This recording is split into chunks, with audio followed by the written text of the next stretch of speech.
Hey guys, the Orient Traveler Z here. Today, we're doing a throwback to the original Hilton Singapore for a quick overview of their lead-in category 32 square meter deluxe room. The hotel has since been converted to the Voco Orchard Singapore under the IHG hotel chain. Immediately to the right is a minibar counter. Underneath is a mini fridge. Opposite is the bathroom, featuring a single vanity and the original bathtub and showerhead combo fixtures.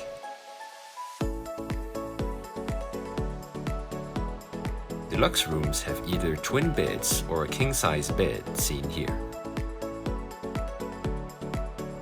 There is a leather armchair that is actually a feature of the refurbished Premier rooms, along with a circular glass-topped coffee table.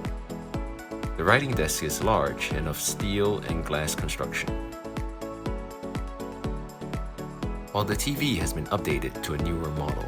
It has poorer picture quality, unlike the TVs found in the Premier rooms.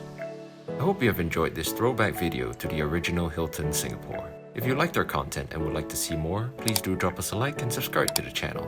It would really help us out. Thanks for watching. Till next time.